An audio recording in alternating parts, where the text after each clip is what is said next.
We hold Billy too there. Okay, Bill, Ladies and gentlemen, please hold it quiet. Okay, that's the shot.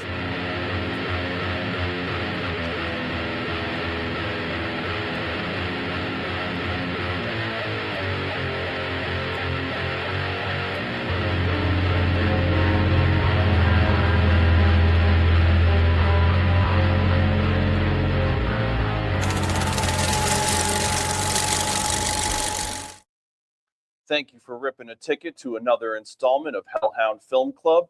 I'm your host, Cody Pope, and this is my co-host, Danny Dymez. And as we truly are every time we do this, we're thrilled to introduce tonight's panel and special feature. First to the panel tonight is a longtime friend of the program.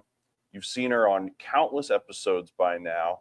And tonight, we have a special message from the Nashua Humane Society that they need more towels and donations.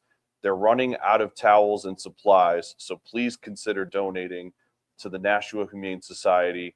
Please give it up and throw your applause in the air one time for our dear friend, Sami and Clair.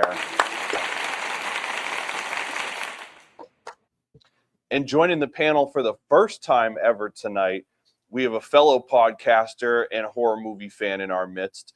He runs a podcast called Dark Hour Live. Give it up for his first time to the panel, Nick.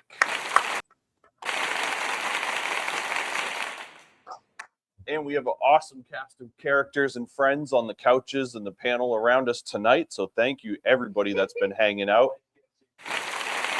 Right. Yeah, you gotta get excited. You gotta get your handsome mug in here somehow. Yeah, there we go. Don't worry, we'll come out and field report if we have to. True. We have been known to do some field report. Oh boy, that sounds fun. That's what we do here. We have fun because every night's a little bit different. You might be in the fields. And Don't get too cozy. What's I funny know. too is just like how she said with the National Humane Society, there's also another problem that I know a lot of people aren't very familiar with, and that's the problem with like homeless veterans not being able to find homes and everything. And Yeah. so if you see a homeless vet, say a prayer. That's all I ask. Hey, very valid. On that note, we're super thankful for you guys joining us tonight. We're really grateful to be here for another special installment of the Hellhound Film Club. But before we get too deep, as always, first things first, we are live tonight from the spot in downtown Nashua, New Hampshire. One of New Hampshire's first dry bars and Gate City's most interesting entertainment lounge, featuring a delicious selection of premium mocktails, kava, coffee, tea, and more. So come and check us out here for Hellhound Film Club Live, free movie night and podcast on Wednesday night at 217 Main Street in Nashua, New Hampshire, when tickets get ripped at 7 p.m. And exciting reminder, Danny, can you hit me with a drum roll? Man, I said we got an exciting reminder. No, I don't want the drum roll. I want to win the prize. 2 people from this broadcast are going to be going home with a prize tonight. Every week I'm ineligible. You just got to quit the show. Every week. All you got to do is quit the show. I put way too much into this to quit now. He'll replace you. Oh shit! He said he'll give up his spot on the prize wheel for your spot. Oh wow! Trying to snag the co-host spot on first night, Right? I mean, So as we say, exciting reminder, we're going to be pulling random winners before the end of each episode. One commenter from last week's main video is going to receive a prize, and one random attendee of our live recording is going to win a prize each week as well. So show up here live in person, get on the raffle wheel, or comment on the videos, or you could show up in person and double your chances to win. so make sure you stay tuned to the end of this episode to find out who our in-person winner is, and also who our YouTube commenter of the winner is of last week's video. Speaking of, let's talk about this movie tonight. Let's talk about this movie, bro. Let's talk about it. And I apologize if you guys couldn't hear me last week during the synopsis. You guys know we got our field reporting mics, so we're figuring out some of our AV stuff. So we're going to make a couple adjustments here, but drop a comment. Let us know how it is. We're going to keep improving the sound every week. So with that said, I had a blast with tonight's movie. We just got done watching Man, what a gem. For our conversation tonight, we're discussing a film that went from being nearly dead in the water to being crafted into one of the most memorable action thrillers of movie history. Please join us tonight for our discussion on Speed, 1994.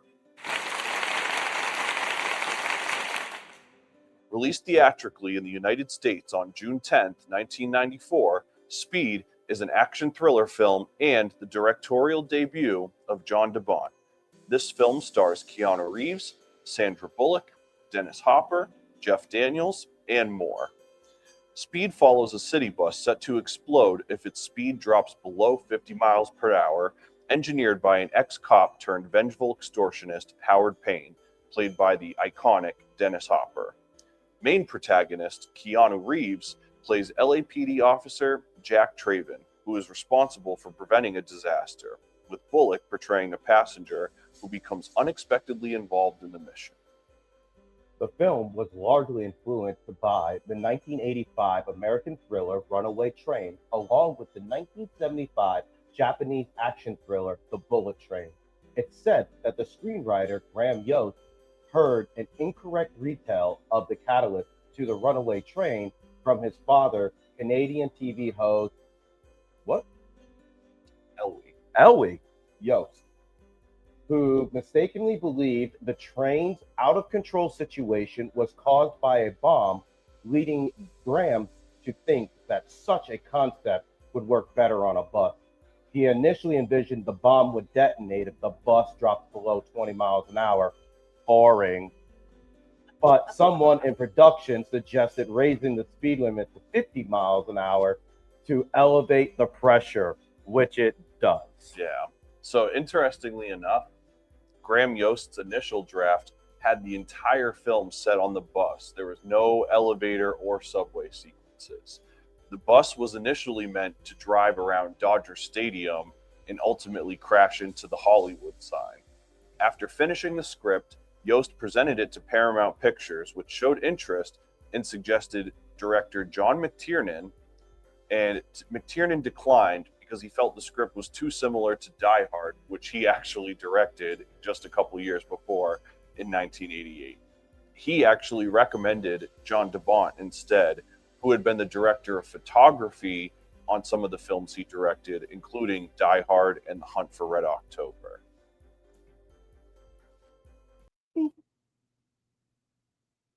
So 20 miles an hour. 20 miles Boring. an hour. Can you imagine how boring that would be So- for 20 miles an hour? 20 miles an hour, So- you gotta go like grandma style. Right? Obviously I love doing film club. We have yet to put on a movie that I haven't been happy with, but this was one of the times that I just felt myself keep being like, whoa, like the thrill is still there. Everything about this has aged and transcended phenomenally. So I guess I think feel the like comedy has aged well with this movie too. Like what comedy that there is. yeah. Like there's movies now when you go back and you listen to some of the jokes that they're making, you're like, oh, that didn't age very well. Where I just think like the comedy and the action in this just aged well. Yeah. Like So let me ask, was this anybody's first time seeing this tonight? No, right? Okay. I've seen it before, but never here. Okay, but you've seen it before. All right, so everybody's a little bit experienced with it. So that's broke the streak. We Oh, broke that's the right. In this movie. Oh. That's right. We Wow. broke the Oh, streak. no. Ah! for 23 episodes. I think it was 23. I mean, All right. The streak's do we on. count the The streak's the on. 4-year-old though? I'm all do. right. The streak All is right. alive. We're grasping at straws, but I'll let you grasp. We're 20 some odd episodes deep, and every week we've had somebody see a movie for the first time. We showed The Batman from 2022, and somebody had just seen it for the first time. So I've never seen it. yeah, you've never seen. Oh my! Wow. This is crazy. Well, I mean, we showed This is crazy. we showed the 1998 Godzilla, and we had a first viewers for that, and I was shocked by that one. Yep. There were plenty that I've been shocked by. So let me go through us then here, because we all have different experiences with it. Watching this tonight, how did this make you feel reflecting on it? Do you kind of remember the last time you might have seen it? unfortunately, this made me feel old. So what does that make me, Danny? He asked how it made me You feel. feel okay. I can't speak for your opinions or your emotions. I cannot do that for you. It is 2026. I am not allowed to speak for And you. how old were you in 1994? If you want the answer, I was 14. All right. So I was 14 when this movie came out. I remember going and seeing it in the theater because it was a date night movie for me. So, and it was the Lebanon movie theater right there in Miracle Mile. Like, I remember where I went and saw it, but yeah, I remember this movie clearly. So this was more a dose of nostalgia than anything. Oh, absolute, like, huge hit of home run, because I was a huge Point Break fan, which was Keanu's movie before this. Yeah. And then I can get into all of that because I can get so deep into that because of like why his style in this movie, why his hair's the way it is. Like, you don't tell me to stop. I steer this ship too. Oh God. This is like, Honestly, Danny, I would have put you at like an is this early one of those? 32. Thank you. I appreciate it. 32. I got a 30 here. He's trying to rig the competition over here, telling me that he thought I was 32. We're bringing it back. I mean, that's a compliment, right? I know. That's what I'm saying. He's trying to rig the competition, get some favoritism by me. So, all right. So I appreciate that. That's an interesting take because of your lived experience through it. So I guess that is interesting. Let me ask you. So first of all, we did talk I just full discretion. We did talk a little bit off air about the movie, so that I'm not just like pulling magic out of a hat, but you did have some nostalgia with this as well. So do you remember the last time you watched this? Okay, so I had went down to Florida. I had taken a 2-week vacation because I just needed to get out of town. I just could not handle the drama and the BS around town. And I went down to Florida to visit my grandparents in Vero Beach. And first thing I asked my grandmother when she picked me up at the airport, when we get back to the condo, can we watch Speed? And she looked at me and was like, you never used to ask me to watch this. And I'm like, oh, well, I've had a change. And I love this movie. And plus, 2 of my favorite actors of all freaking time are in this movie. Keanu Reeves and Dennis Hopper, who is better known for one of my favorite roles personally of King Koopa from the Super Mario Brothers movie with Bob Hoskins and John Leguizamo. Oh, Bob Hoskins, the legend. My grandmother passed away 2 years ago yesterday, and I watched that movie for the first time being here today and almost sent me into a frenzy of tears. But being here today, being honored to be here with Hellhound Film Club live with you guys for my first time ever, and being able to see this movie again for my first time since that day puts a lot of nostalgia into my heart, and I love makes that. me a little emotional. I'm just gonna start deleting everybody else's name out of the wheel. Probably a good idea. I love that. Really, that really does mean a lot because obviously, you know, most people know that I'm a musician by trade, so that's kind of my thing. But if you listen to my music, you know that movies are a huge influence in the way that I compose albums, the references that I make in songs. You know, it's like movies have been such a big part of my life since childhood that part of doing this podcast is just to be able to talk about movies I like with my friends and people that I get to meet because we like movies. And so I really appreciate you sharing that with us because it's special what movies and music and shit like that can do. You know, it's like I'm friends with Danny because of music. I'm friends with Sami because of movies. Like I've met you now because of movies. Like I wouldn't have met Jess if I hadn't met Danny at the same time I because thought of you music. two were friends because you two were troublemakers back in high school. No. Nope. Nope. Two years were now. We were at high school at different times in life. It was rap music that connected our universes. I just aged Danny by like 12 years. You aged Cody by 12. Yeah. I was gonna say you just youngin me by like 8 years. I know, So right? Sorry, Cody. I mean no disrespect with that. It's fine. I'm going gray. I get it. not completely yet, bro. Trust me. Trust me. I'm not competing in that race. Not yet. That's for sure. He's halfway there. For real. Sami, let me ask you first things first. Do you remember the last time that you watched this? Mendon Drive-In Theater.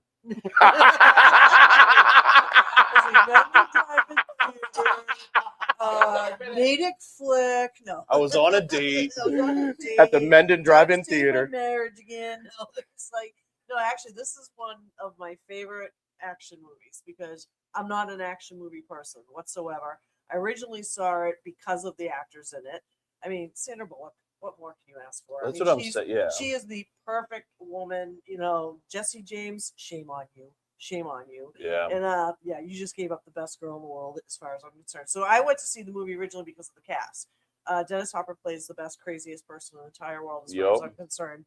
So that's why I went. And I'm not an action person, but I love this movie so much because it does keep you at the edge of your seat.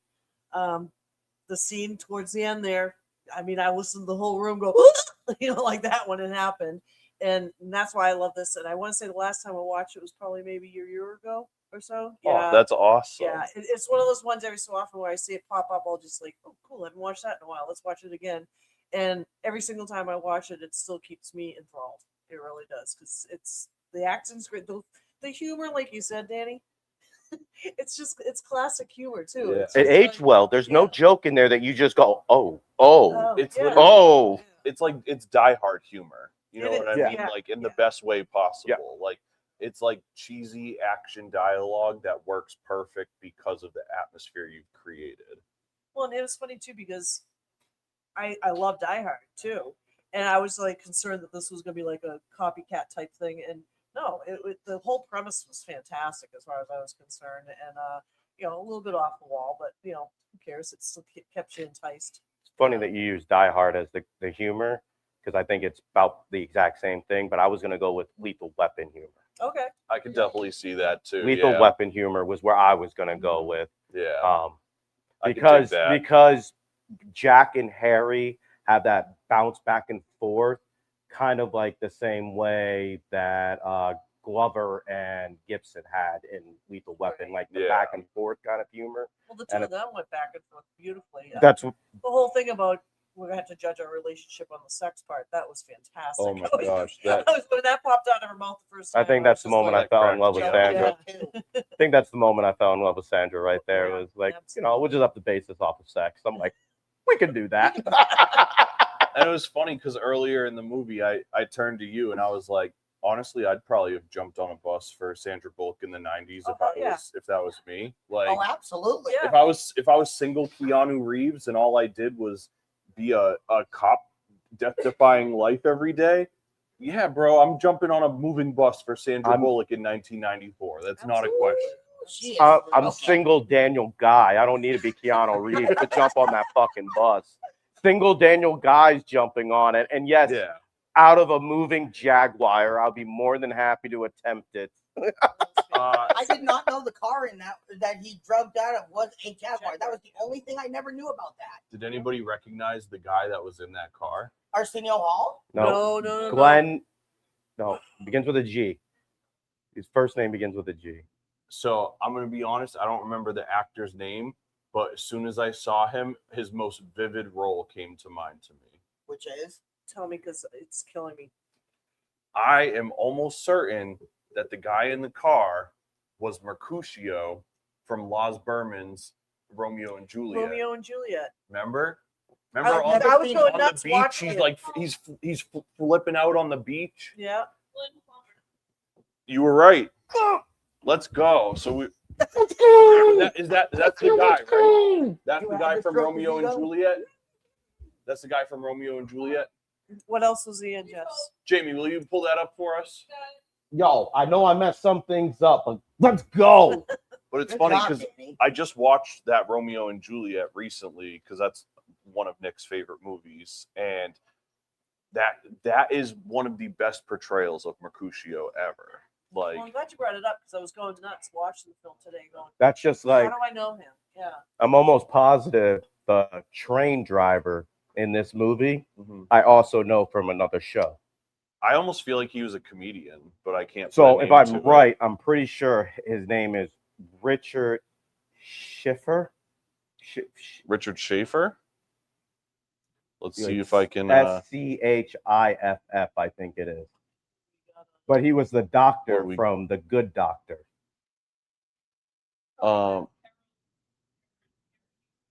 Oh, okay. It wasn't the guy I was thinking of. That's so you were right. I was wrong.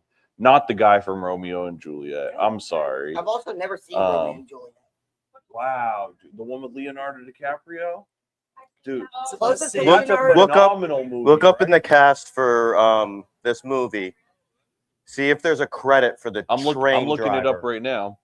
You mean the bus driver? Bus Train driver. Oh, driver. the train driver. Oh, the train driver. Train driver. Oh yeah, Richard Schiff. Yeah, and I'm pretty sure he was the doctor from The Good Doctor. He was on the West Wing. Richard Schiff, that's was rolled in the Good Doctor and the West Wing. Okay. Good job, Danny. Look at us doing a podcast where we just Wikipedia everything. Well, we got to fact check. We We can't gotta be fact saying check, yeah. something and be You know wrong. what would have happened is We we can't would be Fox have been News. outside after the show and somebody would have been like, "Oh, that was that guy." Yeah, I know. And then I would be like, I wish I would have said it on the podcast. But the 'Cause I closest was to right. Leo I ever got was Titanic. Man, you He's got to see. please. All right, I'm steering us back on track, but please do yourself a favor and watch the Romeo and Juliet movie from Loz Berman. I got you. You will not be disappointed. I got you. I'll check it out. This ain't a driver's ed car, brother. There's one steering wheel and one set of brakes in this bitch. Oh, get the fuck out of here, because I've stopped this podcast on a dime before. Where's the rewind Where's button? the God rewind damn it! button? I've stopped Run this it on a back. dime. Don't even play with me. Oh. Stop this podcast in a So- second if we want to talk some British humor. Dude, I'm down. Life of Brian is coming to the Criterion Collection. Anybody? If you guys know, Danny is a huge fan of British comedy, so we're taking donations right now. We're amassing a collection of Monty Python DVDs to provide for him for his next getaway. So, honestly, for me, because I know you guys were dying to hear what I had to say,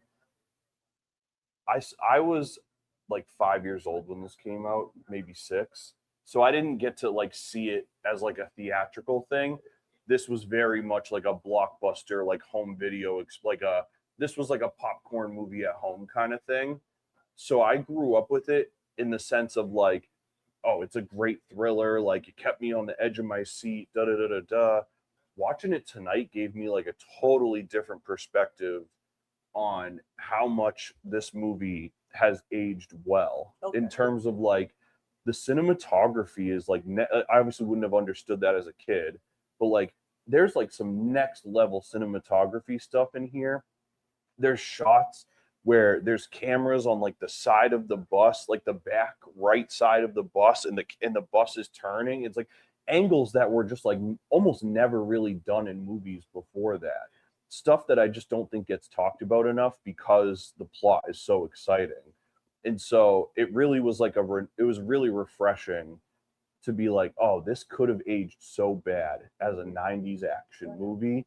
And it was so good and so much fun and so exciting all the way through. And so watching it tonight, I definitely have like a newfound appreciation for why this movie is and why the second one is not. Let's let me go down to the road. No. But all right. I So mean, Second one's about as good as, Mighty Python and the Holy Grail. Oh, for goodness sake. Oh, damn. You can't do that kind of a comparison. As I scan the room, Danny is the only person laughing. I think that calls for. That's all right. I just had to, I just had to do it. Just for the fun. Let's talk about the story and plot of this one. So I know it's a simple plot, right? So it's not so much the story details as the execution of the story. And with that in mind, how did this make you feel while you were watching it? Like, was there any strong emotion that came up while watching this? For the plot line, I thought it was a very generic, basic plot line. Yeah, exactly. But there was enough time to action to keep the movie consistently moving along. Like there was no real like drag parts like in the movie. I'd say the longest drag part of the movie was actually with her getting the money. Yeah. Like that scene underneath was like probably like the scene that felt the longest of the whole movie. Like besides that, there was just like consistent movement through the movie. Well, you're right, Danny, because it seemed like there were times where it started to like, oh, everything's okay, everything's good, and then boom, something else happened. So it constantly kept you going through the movie. That right when you thought things were calming down, nope, something else happened. Right, and then like when the money's on the move, like Keanu jumping down there, pop quiz asshole. Like obviously, I love the line because it kind of makes up part of the movie, but I just felt like that was the only real drag of the whole movie. Like even the elevator sequence, it felt like it just kept moving, just consistently moving. So for a very generic plot line, the way that they filmed the action and kind of just kept it moving kind of made the plot line actually feel more intense than what I thought it really was. Well, they threw in some things too that you just did not expect the Jeff Daniels. I know, that's crazy. God, and even after watching it many times and many years over, I still that whole scene was like, what the? Yeah, it still makes you be like, nah, they're not doing that. Yeah. Well, you have to remember too, that was the same year that Dumb and Dumber came out, right? No, I think that's 96. Okay, well I knew, but I was just like, here you got Jeff Daniels in this really serious, role like that, and to have that happen, I was like, come on, seriously? But they did the right thing for him. It was just a serious enough role with enough touch of that comedy to kind of keep him in what he was known for, like the comedic roles. Right. So he still had that serious touch, but he really still nailed a lot of that comedic, like timing jokes, like. Funny enough, Jeff Daniels' agent tried to talk him out of doing Dumb and Dumber. They told him that if he did Dumb and Dumber, that it would ruin his career. And he was so intent on doing a movie with Jim Carrey that he basically was like, nah, I'll do it. I'll take the risk. Yeah. And it like turned out to be one of his biggest successes since like Tron. Yeah. Also, movie hit at the right time with one of the biggest like comedic like movie stars at the time too. Yeah, like that's a job I would have taken. I'm not trying to say that it was all Jim that made that movie what it was, but Jim at the time was in like the peak of his like comedic movies. Right. So I think it was great timing for him. Yeah. And great timing to like for the two of them to hit screens at that moment. Like I think if you would have done that movie, let's say 4 years earlier, might not have hit the same. If you would have done it 4 years later, I don't think it would have hit the same 4 years later. That's fair. 50-50. Let me ask you, all right, Nick, kind of the same question, but I guess different perspective perhaps. But knowing how this story was presented to you, how did this make you feel while you were watching it? So when I first actually watched this movie, I had just gotten home from school when this was actually coming on, and I'm standing there watching this, And what's going through my brain is these people are nuts. Like, I'm not Valid. even joking. That going through a 9-year-old me's brain like that is absolutely diabolical. But I guess I'll put it in a way that ever since now watching the movie so many years later, I can honestly say this movie still hits. And even from 1994, think about it, we're in 2026.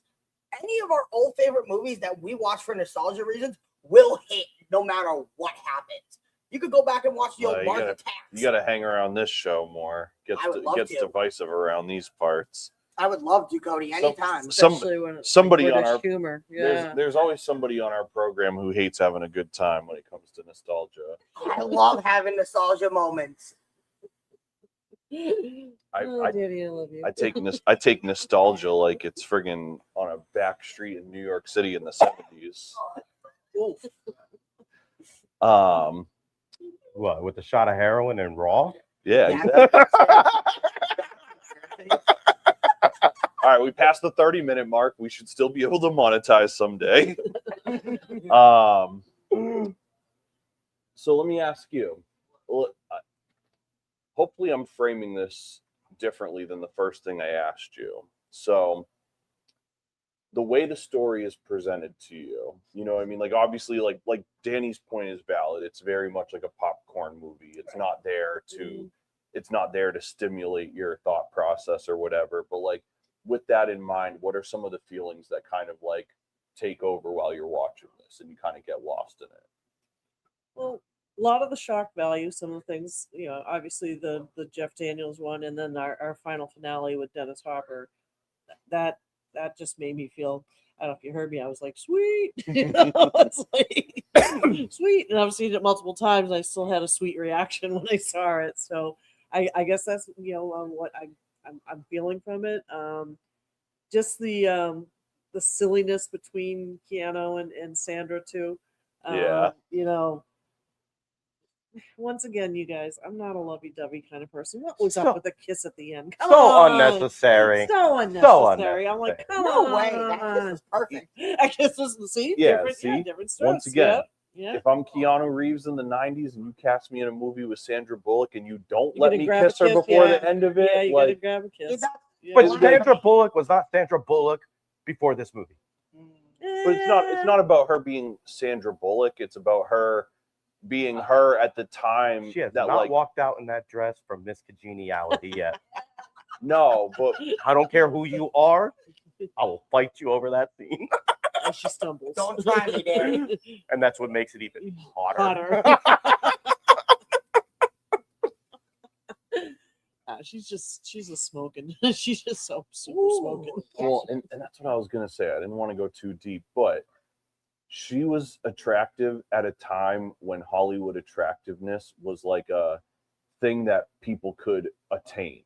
Like people were just attractive in the 90s for just like looking like somebody you like went to college with or something. Right. You know what I mean? Like she had that she could have been your like babysitter or like your mom's friend or something. You know what I mean? Like, yeah, but in a different way than we find people hot today. You know what I mean? Where it's like today's hotness is much more driven on sex value, you know, as where like in the 90s your sex value came from like your personality and like your humor and like, oh, you have long hair, not like, oh, you got like a Kardashian setup. You got like, big boobs. Yeah. It's like, yeah. You know, it was like a different time, I guess, which is Well, maybe even when she's old and initially nostalgic. running down the bus to get on, and she's got the cigarette in her hand, and She's just, like, the goofy. bus driver's like out, you know, like get it out Yeah. right now, and then I mean she's just like a real person, you know. She's just like, yeah, she's like somebody you'd meet at a bar or something Yeah. like that. You know what I mean? Like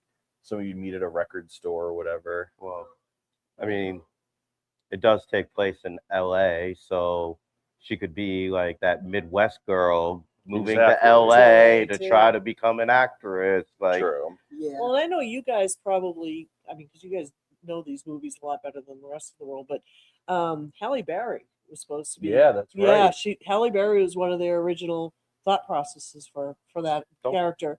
This could Don't think it would have landed the Nope, same way. not at all. This But could've- she years later she was just very upset with herself that she turned it down. Yeah. Too. Yeah. I'll bring this up in the next section more, but this could have been a Harrison Ford Halle Berry Yeah. joint.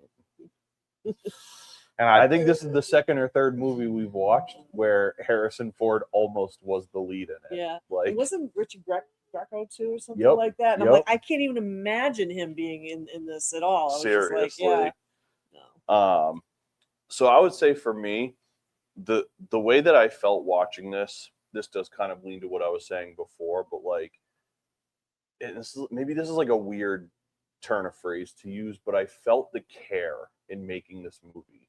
This felt like a movie that was made by somebody who was a director of photography on Yep. other movies, where like in this I didn't make this up. This comes up a lot in like movie stuff, but it was like every frame was a painting. There was seldom ever a cell that passed by that there wasn't some like magnificent practical explosion. You know, it wasn't CGI. It was a real thing they set off. No and it looked CGI in this at gorgeous. all? There's some, Okay. but very little, even down to the stunt work. Yeah. And so it was just really cool to watch a movie where it was like the work I would have put into a plot, they put into keeping you on the edge of your seat, keeping your eyes glued to the screen, keeping the hair on your arms like raised, like to watch this 30 years later and to still just be like, whoa, like seeing the stare from the bus pop off, like it just like it catches like the sound design and everything around it was just like surreal. And so I can't stress enough how much I got enjoyment from this, from like a particularly different reason than I often find enjoyment from the movies that we watch. Well, even like one. I'm sorry, Danny. If you want to go, I was going to say that. my mama raised me right. Ladies first. Oh, thank you, darling. Cheers. I mean, obviously the bus doing its jump, which was phenomenal, and then to have the train do its jump, and when it flipped, but they still showed the inside of the two of them bouncing around inside the train too. I love that back and forth part where, okay, this is what's happening outside to the train, but they're bouncing around inside the train too. It was just like you said, it was visually enticing. Funny you brought up that train because the train scene almost didn't happen. Really? Well, and it's funny that you brought that up too, because this does go to my next question. But you guys know sometimes I have to write notes while I'm watching because I'll think certain things and be like, I need to bring that up. I wrote a note really fast and I literally just wrote unfinished highways and railroads ? I'm like, what kind of metropolitan city is this where we're spending millions of dollars of tax money? It's like, nah, I can't fix the highway, dog. Nah, I can't fix the railroad, dog. Like, you might just want to call a cab. Like, don't stand near the train station though, because the train might just pop out, even though we haven't finished building it yet. So with that said, I'll start with somebody besides me now. If you had any, what would be your biggest gripe with the plot? The love story. I was gonna say Danny and I know the love Love story. story. Yeah. No need for it. No need. I All don't right, know what the Cody, word get that gripe look in your means. face. I'm trying to see if I can read into his soul where it's like, did the story not need it, or did Danny not need to see it because it broke his Well, then heart? where's that put me if I didn't think it was necessary Exactly. either? I don't think it You broke could Danny's be a heart. Keanu. You could be like, oh, what a honk. Well, he even is. with So you- yeah. Even without your long hair. Oh. So that's why you guys could. They still didn't be want envious anybody to ones, mistake him for Johnny Utah. right? I don't know what the word gripe means. I'm not gonna lie. Complaint. Just like a grievance. Yeah. I say my biggest gripe with the whole plot, honestly, the only thing I hated was during the movie, the guy who was helping Jack investigate the elevator at the beginning, I had the utmost suspicion about him that something bad was going to happen and he was going to turn on Jack right then and there. I don't know what made me think it, but my brain just kind of went down that route, and I'm kind of a little PO'd it did not happen because I would have liked to see where that played out. Also, it would have been better if the roles were reversed and he was the bomber, and Dennis Hopper was like Jack's partner. Interesting. Think about how that would play out for a second. I think that would play out really well. You know what though? Yeah, but My only disagreement there is that Dennis Hopper was like born to be an evil person, and I say that yeah, right, he like was born to be crazy. I say that with the most like possible commendation ever. R.I.P. the GOAT. Yeah, see, I would have to say, like, if Dennis Hopper was like his partner and he would have went into the house and got blown up, I would have been like, well, I mean, it was almost his time. exactly. That's You would have been like, you know what? Should have tapped into that pension sooner, there, Patrick. Yep. I would have been like, all those years on the force, and you didn't send anybody else in there first to check for bombs. I would have been like, all those years of training, and you just walk in through the window. I agree with Danny because I just look at it and be like, are you guys, what? Like, we're going to a bomber's house. Like, let's check some before we just go walking in through the windows that are wide open. Yeah, I feel you on that. Bruh. I'm with you on that one too. My biggest gripe is still the goddamn unfinished roads. You know, It's just who can, seriously? you know, the unfinished highway, I'll take it. Unfinished railroad right after, come on, dog. It was. I need something. It was train in the works. Put a bomb on the train or something. Give me something else. Don't just hit me with, yo, you know, you survived the highway being unfinished. Can you survive the railroad being unfinished? Like what next? Is the roller coaster going to be unfinished? Like, I needed, that was my only thing that was like, I just needed a pivot. Even like a 45-degree pivot. And they jumped both of them. Right. Yeah. Now, The bus when the and the train train. driver got killed, so trains can still move on their own and maneuver themselves on the tracks. 'Cause that was something I thought was interesting too. Then, like, okay, she had to deal with the bus, but when he got shot, it was just. I mean, I haven't driven a train since like probably the Forever. 40s now, but back in ye old yonder because of being on the railroad track. Ass. No, That's I mean, Cody for you. I kind of figured that the train could stay on the track, but it didn't have anybody to stop it. Okay. That was always. That was it. Okay. Not that I want to go down this rabbit hole, but I've always kind of wondered, like, what's a train conductor really do? There's probably a video that would break it down for me, but Perhaps we should watch that some night. maybe that'll be And next. evaluate that one. Next week's Hellhound Film Club next week is how to be a train conductor. Some random YouTube video that we find. That'll be what we watch. Jenny's not. I'd be involved down with for this that. one. No, I'm like trying to be nice because I'm like, yeah, I worked on the railroad too, but I was driving in the spikes. I can help Cody that day while you're busy. I got you, Cody. Oh, you kids. I love them. I think like the unfinished road, like the unfinished road, I think was more or less just to create, like, I mean, the the unfinished suspense. highway is a great set piece. I'm not hating. right, but the It's just unfinished, doubling down. yeah, the unfinished train, like, I get it because like I know that they screened this movie originally without an ending, Yeah.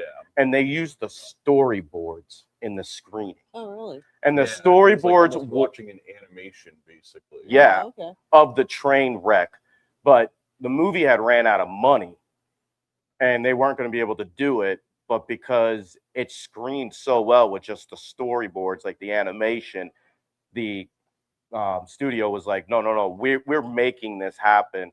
And if you actually go back and you rewatch it, when I say this out loud and you go back and rewatch it, you can actually see that most of it's done with model trains. Oh, okay. So it's all miniatures. So, but it was done for 1994. It was done very well. Yeah. And Absolutely. the angles that they like shot it at, like masked it very well.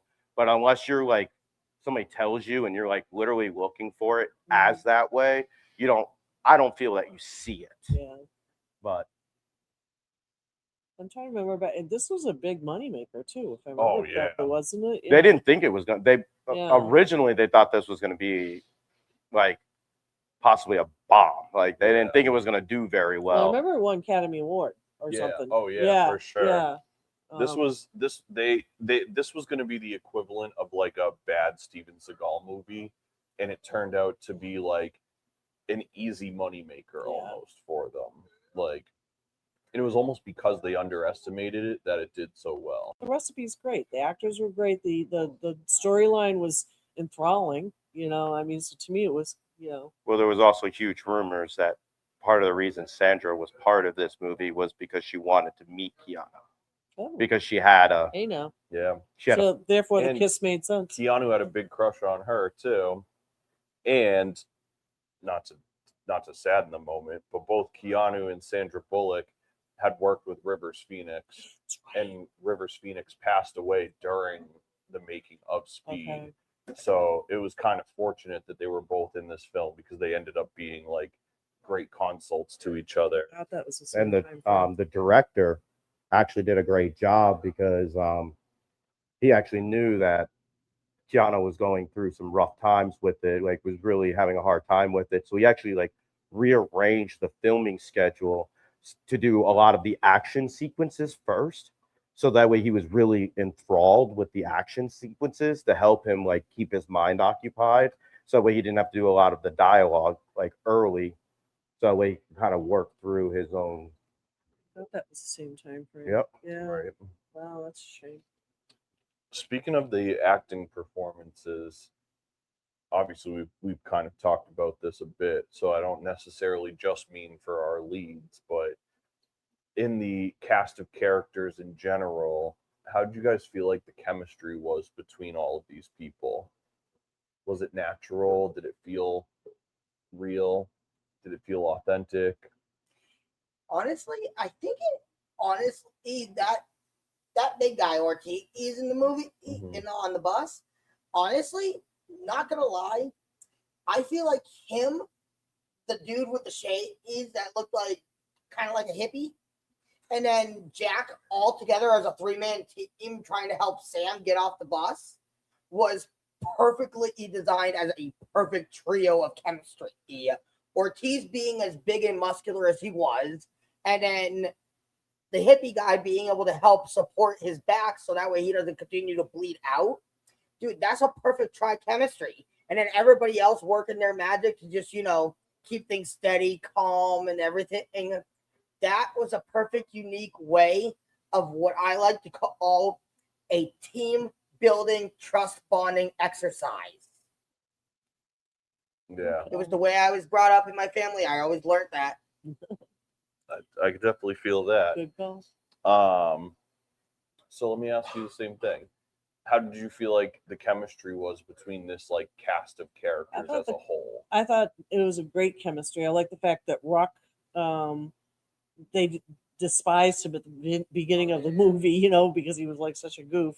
And but then, Alan. Alan Ruck. yeah. I was just like, I just love him, anyways. I just think anything so he's in, he's just worth watching, And they despised him initially, but to get him off the bus and everything like that, the characters all worked really well. I really thought so. And even the poor woman who ended up blowing up. Yeah, I'm a tourist.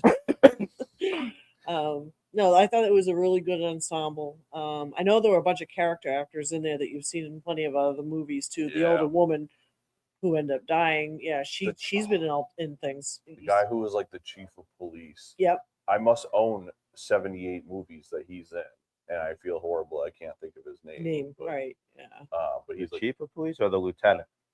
probably the lieutenant. I don't know, whatever. The guy that was actually like out. Mac. Yeah.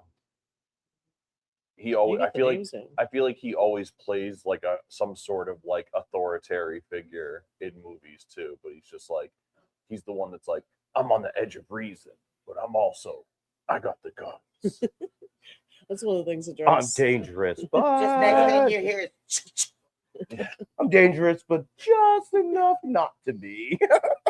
Because you guys are such movie fanatics. I know that you do the same thing where you watch a movie and you're like, okay, what else did I see that person? And Steven's a huge Bonanza Gunsmoke.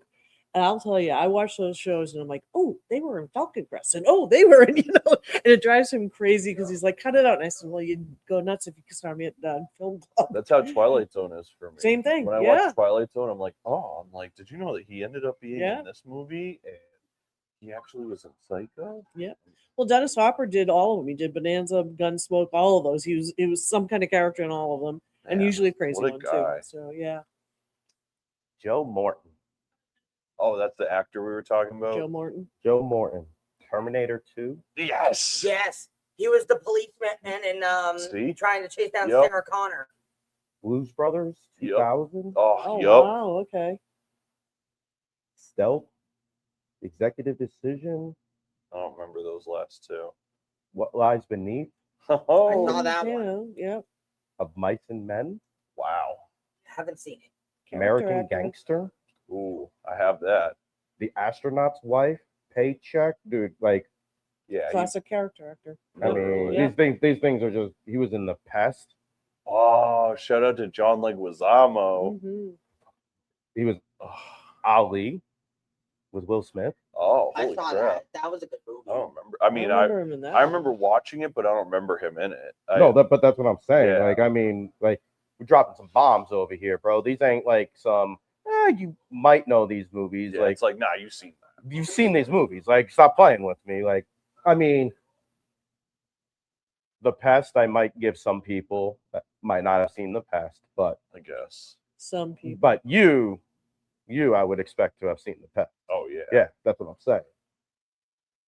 I saw all the like MTV movie, like Idle Hands, The Pest. Oh, can't bring up Idle Hand, bro. Can't. That has my girl Dark Angel in it. Oh, Jessica Alba. Oh, that is a name we do not speak of.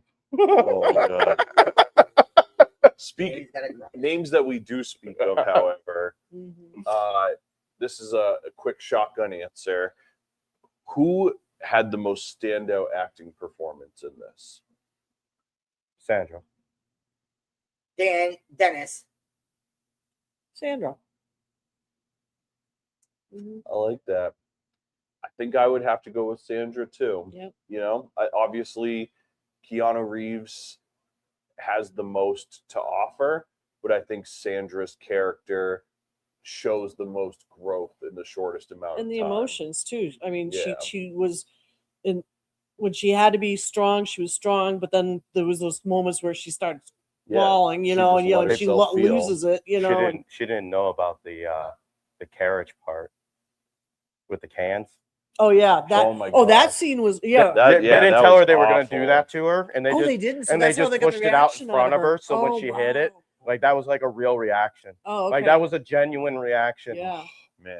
yeah. Because I Be- forgot about that Keanu scene, knew yeah. about it. If you rewatch it back, she's having a hysterical fit and breakdown, and he breaks his character and starts laughing in the middle of it. If you rewatch Oh, it no back, shit, he huh? actually breaks character in the scene I because only said because Dennis because you know, like Dennis Hopper, or like you said earlier, Cody, has the potential to be one of the greatest villain masterminds in any movie. Yeah. And personally, I loved when Jack just popped up behind him and mind my French, pop quiz, asshole. see, for me, Dennis Hopper played his part phenomenally, but it's a part that I expect him Yeah. to That's the play Dennis Hopper- Dennis phenomenally. Hopper playing Dennis If Hopper, Dennis it seems Hopper like, played yeah. a bad guy and gave me a poor performance, That would be more. I'd probably have to That's embarrassing. be upset. Exactly. Like, but he played the character I expected him to play and played because there would be some argument because like I'm definitely getting how much you love Dennis, like no doubt about that. But like you would probably also have the same argument that you would be happy if he got more screen time. Oh, absolutely. Like if, Yeah, I think he got the right amount to keep it mysterious enough. Like This I is personally this is think he Orson would've Welles been- the third man. Yeah. What you can do in a half hour is way more impactful than seeing you the entire time. True. correct. Yeah. Just like the amount of time De Niro got in The Untouchables was the right amount of time. Oh my god. It's weird. I don't see anybody else agreeing with you. It's okay. Because if you got any more time, it wouldn't have been an Untouchables movie. It would have been an Al Capone movie. Where's which the would have been way better. I would have way rather watched an autobiographical movie about Al Capone than an old man's recollection of his glory days. Well, if somebody told you, nobody ever told you that it was like a somewhat of an autobiographical or biography or somebody's If you take reaccount. that aside, if it was just a movie, It would have been a great movie. Yeah, but a Capone movie would still be way cooler and way more interesting. But you always get Capone's side of the movie. You never get the other side of the movie, and that's what that movie was the other side of the movie. Most cops are dorks. Nobody wants to watch a movie about cops winning. Yeah. Unless it's Speed. That's different. Well, here we are rooting for the cop to win. You root for Batman to win every single time, and I'm pretty sure that he's the good guy. You root for the cop and Die Hard. Yeah, but let's be honest. Batman is a good guy, but Batman is not always aligned with the police. The police would not be trying to take Batman out. First of all, if they were really trying to take Batman out, every fucking time they turn the fucking sign on, they know where the motherfucker's gonna be. So why aren't they waiting for him? Am I have to They're not do the really rewind this time? Is it me doing the rewind? You might have to hit the VCR on that one. No, I agree. Leave it to old Dymez delivery truck. That's right. Back the truck on up because the Dymez delivery truck is delivering the truth. Somebody's truth, I guess. So some interesting facts about this movie that we're watching and talking about. Which movie was this that we were talking about? I'm sorry. I think it was Die Hard, something like that. I think it's Speed. I believe it was Minimum Speed. Speed is crazy. Oh, that's what it was originally supposed to be. Ah! Yes. That's right. Oh, God, that goes back. I remember Minimum that. Speed. Yep. That was the original title of I this actually have movie. a fun fact that nobody ever actually knew, and I actually recently just learned this myself. The bus was actually supposed to be a different color than what it was. The bus was actually supposed to be like a candied apple red. What? So they were, I guess during the time, when this movie was being made, I don't remember, but something was very popular back in that year. Or I'd have to relook it up, but it had this like really nice candy apple red color on it, and it was beautiful. And I don't remember what it is, but it was like really cool. But that's what they were supposed to originally color the bus off of, was based off of that color of red. Damn, I had But no they idea. decided to go with this color instead. There is an Easter egg on the bus, though. There is. Ooh, what was it? Do you know what the bus number was? 5252, something like that, wasn't it? 2525. 2525. Oh, 25. You add 25 and 25, what do you get? 50. What speed could the bus not go under? Damn, you're good. Damn, you're good. Yeah. I I didn't put even know 25 that. on it if I didn't pay attention to which way it went. Yeah. So interestingly enough, Stephen Baldwin was the first person that they offered this to, Ew, no. right? No. Fortunately, he rejected it. Thank God. What was he coming off of to get offered it? Yeah, I was gonna say, what was he What doing? movie was he coming off of? It had to be a monster. Stephen Baldwin in '93. Jesus. Not a big fan. No, that was so, his- Yeah. That was his, Monsters? no, it was Steven, right? Stephen, not No, Alec. no, Steven. Steven in The Getaway. That was way later. Was that way later? Getaway was like 2001, I think. You know, like the car movie? Yeah, where he kidnaps the. Yeah. Yeah. No, that that was later much on, later. yeah. So that's much later. What the hell was Okay, he doing so at that time, I can't think of anything. I can't think of anything Yeah. either. that's what I'm trying to think. Like, well, that was as you can tell, that was the first like Right. Stephen Baldwin movie I thought And of. it's like, coincidentally, he rejected it because of the whole like thinking it was too close to Die Hard thing, which is kind of like, bro, you probably could have used a Die Hard, but what do Yeah. I know? And Stupid as movie. you mentioned, Richard Grieco Yeah, I remember also that. I remember reading that years ago. he turned it down and then like did interviews years later, like regretting not taking it. And Yeah, it's where like- did his career go? Right. Nowhere. Yeah. And then I guess they made offers to other people. I don't think it really went anywhere, but they offered it to Tom Cruise, Tom Hanks, Wesley Snipes, and Woody Harrelson. I can't see anybody but Keanu doing it though. Woody Harrelson would have been an interesting take on it. I don't know if it would have been as good, but it would have been a really interesting movie because Woody Harrelson possesses that kind of like everyman character like Keanu tries to carry himself. Right. With, But I don't think that the little romance part would have happened with Woody. No. You gotta Oh. admit though, that would have been one funny movie. Woody Harrelson's a funny comedian and actor. Yeah. All right. Before we're heading to the finish line here. I want to ask you guys a couple questions about the visual world or like the visual language that they use within this movie. Do any of you remember the first thing visually that stands out to you while watching this? Originally or now? I guess now. Because now you know that I'm in a different world because I do photography and videography and things like that. Yeah, so what's the first thing then? No reflections. I'm guessing you already. So The the reason that there's no reflections is because they built like 11 or 12 buses, and one of the buses they actually built without a windshield, and so they built this like a contraption on the front that could like hold the camera crews. it was like the Pope's. It was called the Pope's Pope Mobile basically. So yeah, they had like a rig from the top that like came over it. Okay, so I guess I'm not visually in tune because I would never would have caught that ever. yeah. Ever. So like Yeah. when they were Just think of, shooting like- directly in front of like Keanu and Sandra, Mhm. if they would have taken the camera and put it on the outside of the glass, there would have been a reflection, and you would have been able to see Okay. Yeah. like the dollies, or you would have seen the camera or the operator or somebody eating a sandwich. Like you would have been able to see it through the reflection of the window. Mhm. So they built like a plexiglass booth around the front of the bus, so that way it would reduce the wind sound from like driving the bus. But when they were shooting, there would be no glass in front of them, so it would create no reflections. Okay. that So, makes sense then. For somebody like me, like I would have never in 94 thought about something like that. But now where I'm looking at things for reflections of lighting or things like that, like now like looking back and seeing something like that now is like, to me, is like, wow, that's like Yeah. really cool.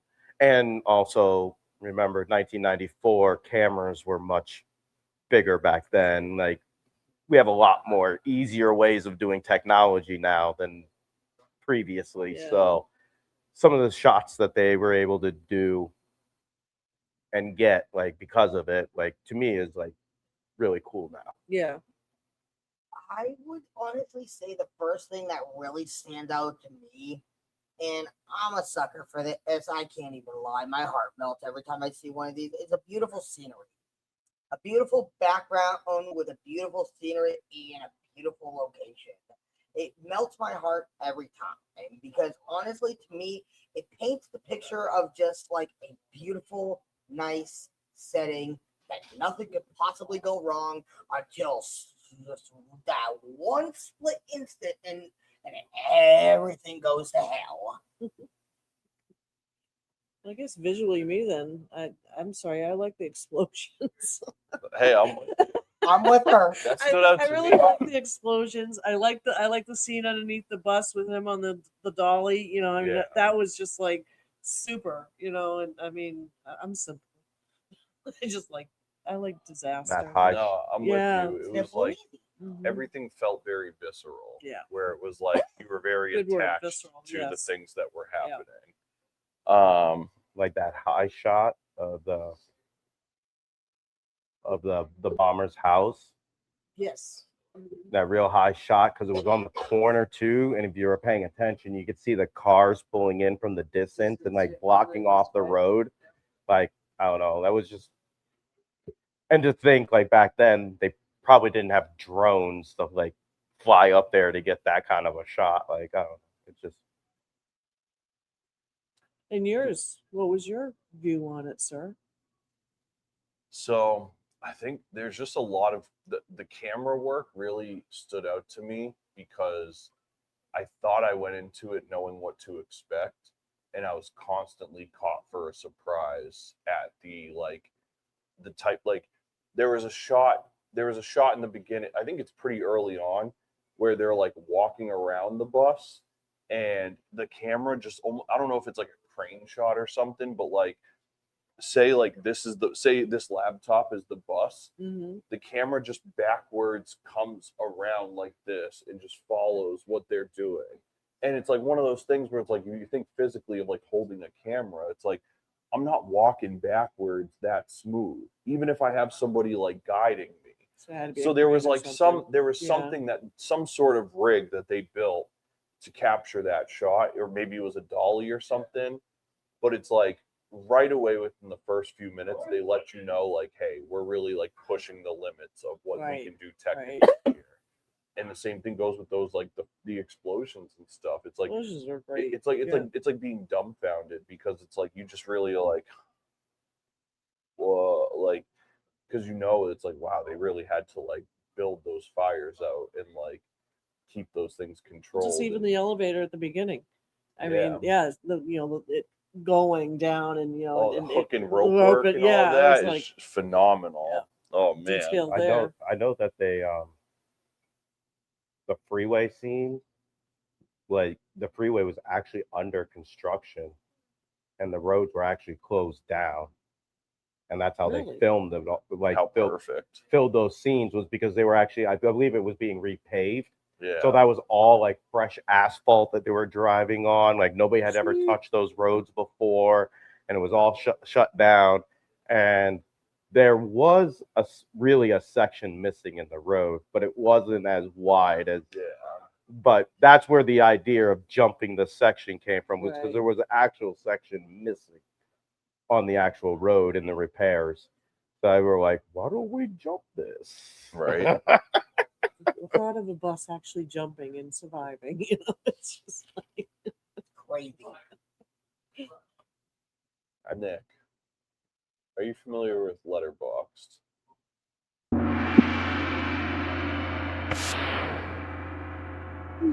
So Letterboxd is a movie rating platform. Essentially, it's like an app, like almost like a social media thing, but it's just about movies. So it's a tier list, basically, kind of in a way. You could say that. So you rate and review movies, and so they give you a 5-star system. 5 obviously being the best, and 1 being deplorable. Yeah.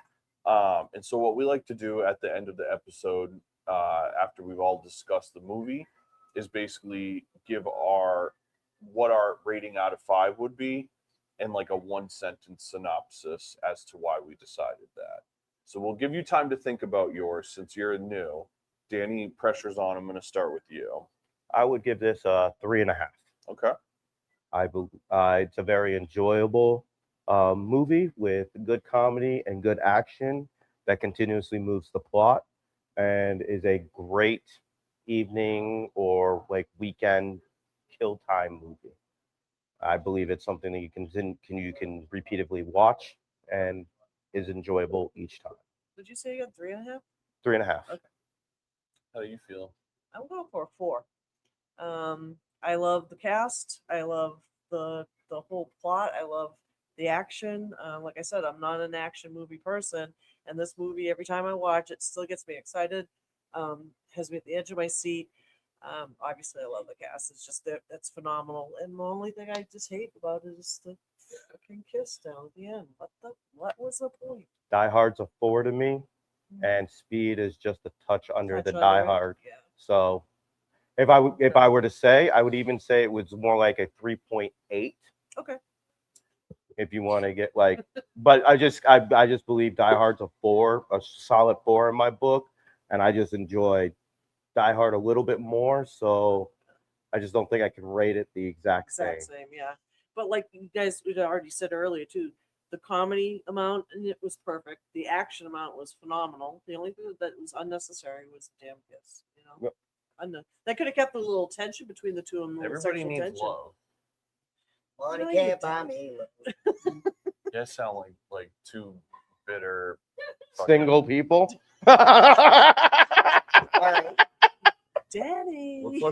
Let's let some love into your lives. Damn. Cody, But I I have like my the official I- rating. Short walks on the beach because my knees hurt after too long.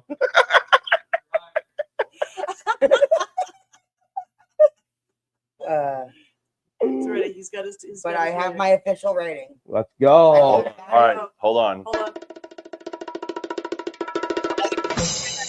I'm sorry, Danny D, but I'm working on. This is what this is for. Number one, this movie was very phenomenal. The action, the thrilling, even the suspense was absolutely phenomenal. Like, you could not have gotten a better trio of actors than Keanu Reeves, Sandra Bullock, and Dennis Hopper all in the same movie together. Yep. The only way this would have been better if you had Dwayne The Rock Johnson and Kevin Hart. Oh, bro. Thanks, Mike. But if you could add something to make it better, then how can it be perfect? Oh, but you see, though, either way, even without the I'm just saying, you want to step to the plate, bro. I'm going to throw the pitches. Valid. Oh, and I'm going to swing them right back at you there, broski, because number two, you said Die Hard's a 4 out of 5. I'm going to say that's 5 out of 5, too, and that's not an insult. That's a fact of life. I mean, it is a 5 out of 5. It's one of the greatest Christmas movies of all time. Christmas action. Yeah. Yes. Yeah, it's almost as good a Christmas movie as Batman Returns. Hey, Batman Dark Knight was my favorite. Oh, I was going to go with Jingle All the Way, but I mean, No, I'm just the rap. expressly putting on record that Batman Returns is in fact a Christmas movie. Is it? Jingle All the Way? Is that what? Oh, wait, two. With Larry the Cable Guy. Oh, The rap was Dennis Leary. I don't know. I don't know. No, about Kevin that one. Spacey. Sorry. Oh my God, I'm rude. What's yours, Cody? Oh, Well, that's right. We have to. that's right. That's You right. want? As you guys know, every Our new week. guest does not know. So every week I put my final Hellhound Film Club review on Letterboxd, and it goes up the day of the new episode.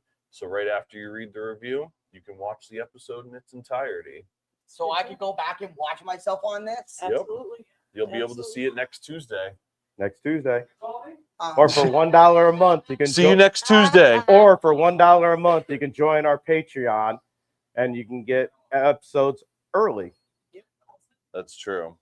You can get- honestly, I really do appreciate it again, Cody. This has been a phenomenal experience for me for my first time being on Hellhound Film Club. the fun's not done yet. So now that we've got, you know what? Let's give it up one time for Speed. One of my favorite hardcore bands. Oh, wait a minute. Wrong Speed. That's embarrassing. Wrong Speed. That guy's out back waiting for you. Oh, thank God. I still have a long drive home. He's back there. You got 20 minutes. So we got 2 sections left, guys. We got this. First thing that we're gonna do, the way we always close the show out, is we're gonna run through some local event screenings, movie screenings, stuff like that. As we always tell you guys on the show, if you have any sort of local film event, local independent film screening, film festival, movie, you made a movie on your iPhone and you're premiering it at a kava bar downtown, whatever the case is, shoot us an email at hellhoundfilmclub@gmail.com. Send us the details for your event, and we would likely be thrilled to share it within our screenings and event listings. And we love microfilm festivals. We love them. That's why we've never had to cut out anything that we said about them What about before. hippie festival? I love hippie festivals too. I love festivals. Yeah, audience is sassing you, dog. No, I'm loving this. First time on the show, he's got the audience against him. I love it. Bro. What do you say? You want to kick this off? You want me to kick this off? How you feeling, Danny? I love this. So, well, unfortunately, by the time this comes out, this one right here will be a little late for you guys, but this will be for the people that are sitting For here those with of us us here, tonight. though, So we've got on June 5th, we've got Train Spotting 4K screening presented by Sony Pictures Classics at theaters nationwide. Set in an underbelly of Edinburgh, the city father's no dream of train spotting is a story of Mark and his so-called friends, a bunch of losers, liars, psychos, thieves, and junkies. Hilarious but harrowing. the film charts the disintegration of their friendship as they proceed seamlessly, inevitably, towards self-destruction. Mark alone has the insight and opportunity to escape his fate, but then again, does he really want to choose life? Friday, June 12th, Flaming Ears is playing at Nightlight, which is part of Cinema Salem in Salem, Massachusetts. Presented by Cinema Salem as part of their Nightlight series, Flaming Ears is a 1992 pop sci-fi lesbian extravaganza set in the year 2700 in the fictional burned-out city of Ashe that follows the tangled lives of three women.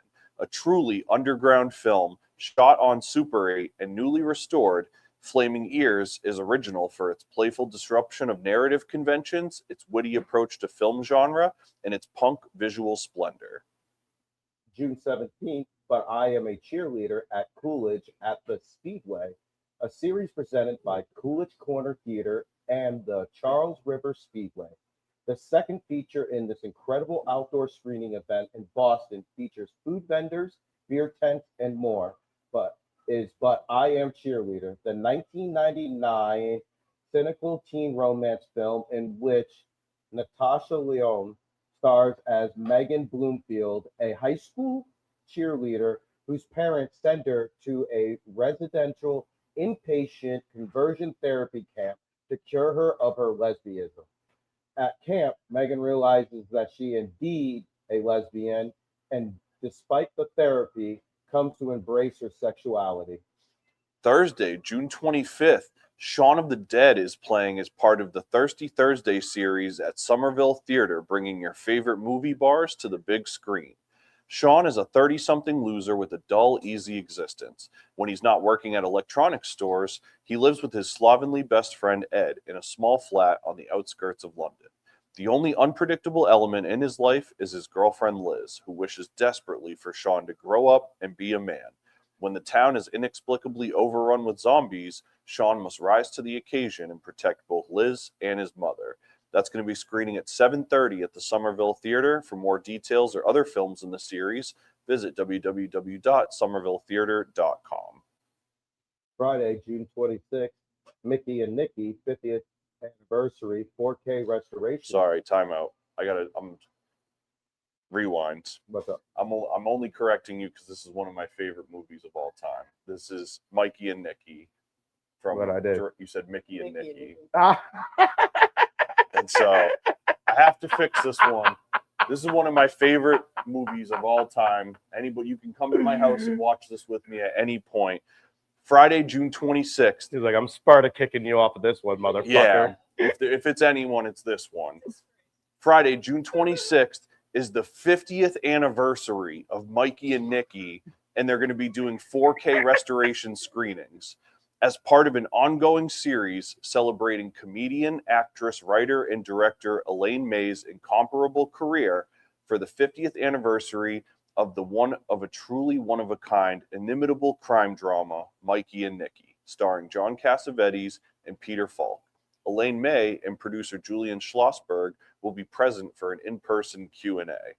If you guys have never seen, if anybody in this room has never seen Mikey and Nicky, it is one of the best movies ever made in the 70s, point blank. Like, will change your whole fucking life. I was trying to be a good girl and sit here quietly when you said that. And I'm like, thank you, Cody. I try. I try to let it ride most of the time. But Mikey and Nicky is just way too important. Like, everybody I don't even want to say everybody needs to see it. If you are so fortunate to see this movie in your lifetime, it will change your perspective on things, for sure. So that's all from me. And Keep going, though. Oh, okay. Well, I guess I'll keep going. So No, you all, like, it's ironic. The only reason I say that is because for, like, the last, 6 weeks in a row, you've always landed on the Citizen Kane. So, you just smash it out because, I feel like you've almost got it memorized at this point. Citizen Kane, another one that I found a VHS copy of while I was at that place. Never seen one in person before. So thrilled to have I got that. a dope ass Batman poster that I saw that movie once. Cody's and mad that I loved it. got. Citizen Kane. I saw it Oh. with my mother back He was in like, I've 08. never seen that poster Well, before in get my excited- life. get This Batman excited for this, poster. dude. And Sunday, July Jess was 5th. like, pick a poster. And I did. Sidebar.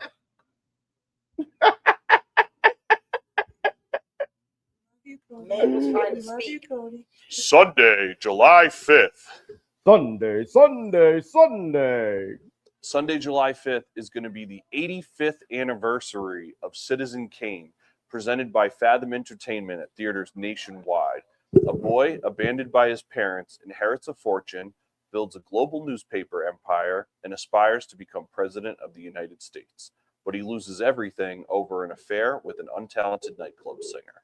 This fascinating story unfolds through the eyes of the people important to the tycoon, each showing a different aspect of Citizen Kane.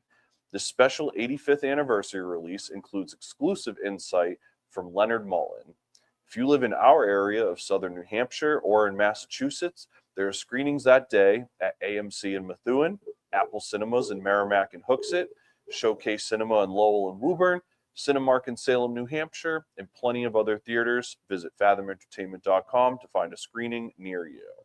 And I'm going to actually steal this next one I from was going you. to say, I'm reading this right now, and I feel like this has like personal, Yeah, like this one. emotional attachment for you. Like, Yeah, the this way one's when I'm reading this, I go, this is for you. This isn't for anybody else. This is for Yeah. you.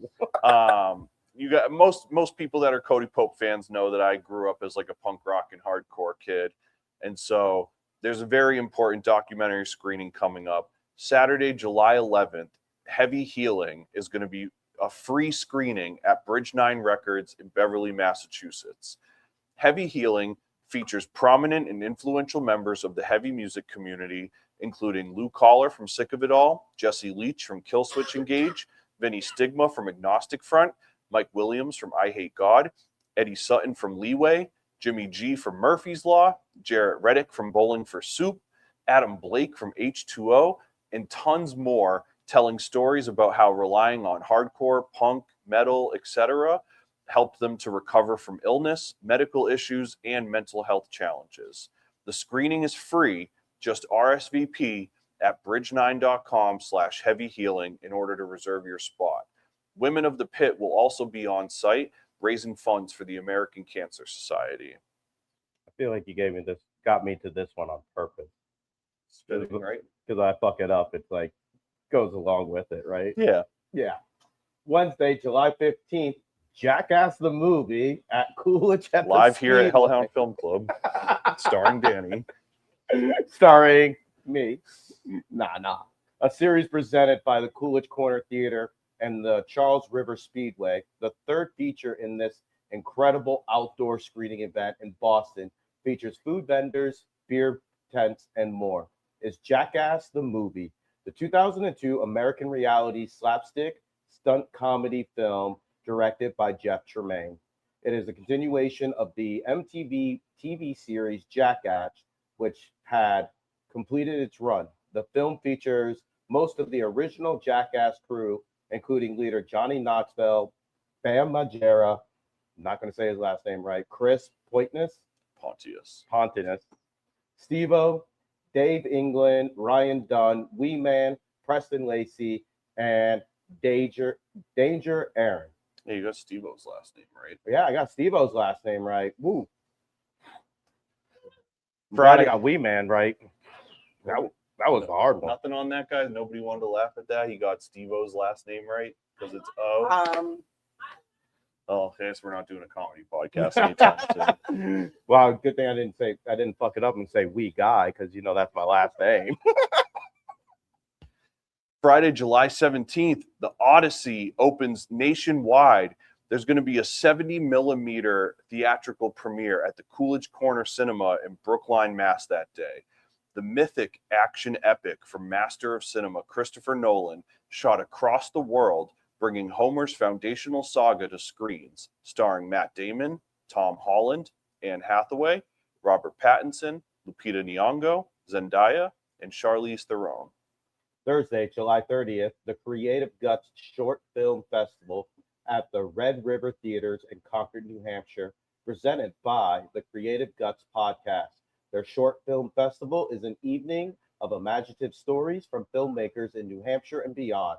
Submissions open until June 14th. For more details and tickets, visit redrivertheaters.org. And Friday, July 31st, The Samurai and the Prisoner has its nationwide theatrical release. One of the best reviewed films from the 2026 Cannes Film Festival, Kiyoshi Kurosawa's thrilling The Samurai and the Prisoner will hit theaters on July 31st. I thought I was going to read it again. That was a typo. It was supposed to be a different movie. I was copy and pasting it because it's from the same. I was film like, series. if I read this again, this is going to be funny. No, but so what he's talking about is the Coolidge Corner Theater Charles River Speedway thing. If you didn't pick up on that, Coolidge Corner Theater does an event every year where they partner with the Charles River Speedway and they host outdoor screenings once a month for like 4 or 5 months out of the year. So it's all free. It's outdoors. They have food tents, drink tents, all sorts of stuff, and you just bring a blanket, sit on there, sit on the lawn, and watch a movie. It's incredible. And so the last thing that we're going to cover is the New Hampshire Film Festival, October 15th through the 18th in downtown Portsmouth, New Hampshire. The New Hampshire Film Festival is an annual fall event located in Portsmouth that unites professional filmmakers, screenwriters, and film industry experts with film lovers.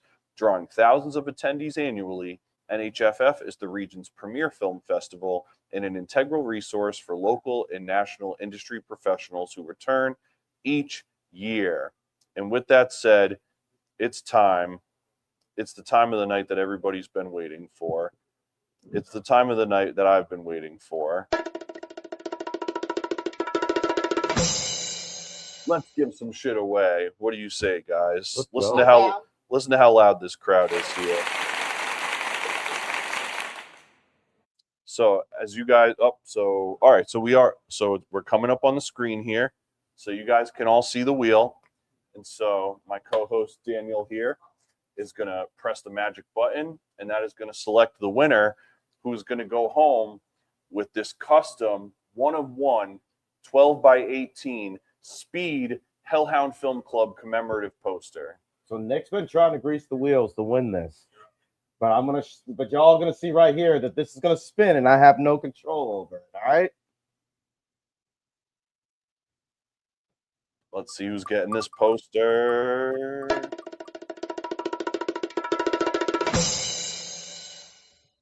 Devin.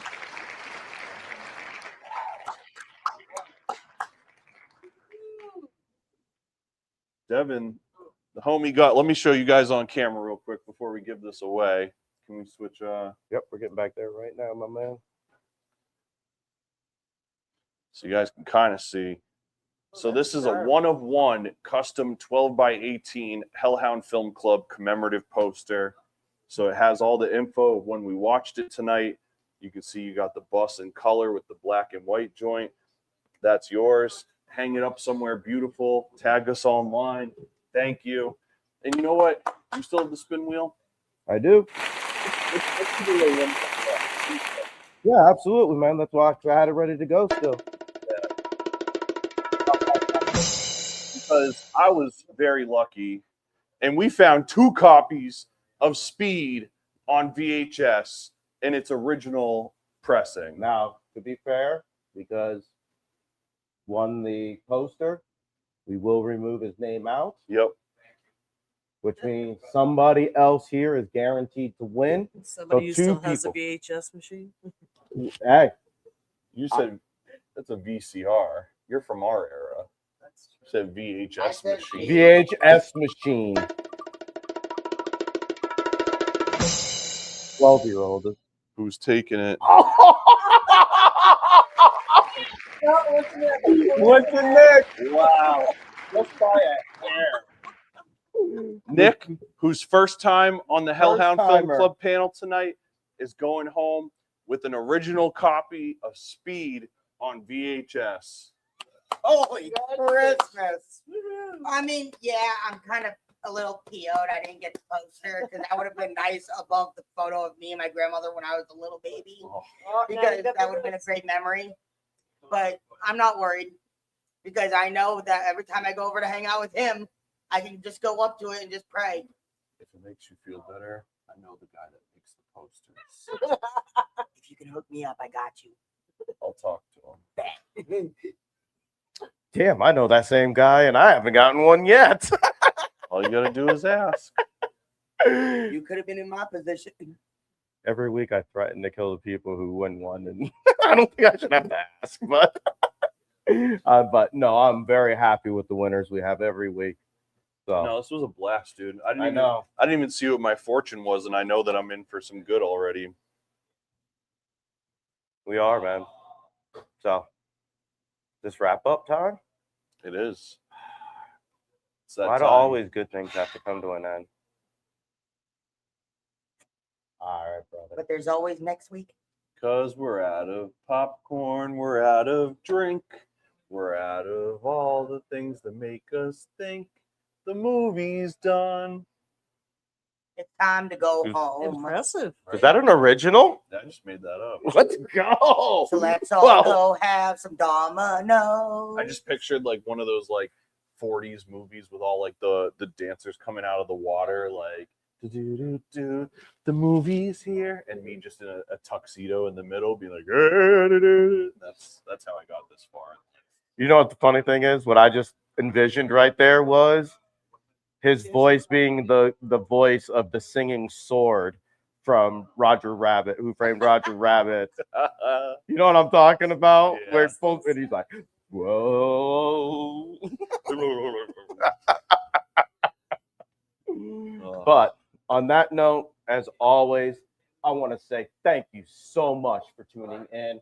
And please make sure that you subscribe to our YouTube channel, Hellhound Publishing, and subscribe to our newest channel, Hellhound Film Club, dedicated to this show right here. It costs nothing to subscribe. Let's go. As well as the bonus clips, exclusive bonus episodes, interviews, and more. Those subs and comments are really taking us places, and we greatly appreciate you. Now, if you want to support the show and you want to see this thing grow, please consider being a part of our Patreon community for as little as $1 per month. For that $1 per month, you get exclusive and early access to Hellhound Film Club, as well as all of the other podcasts, music, and book releases from Hellhound Publishing.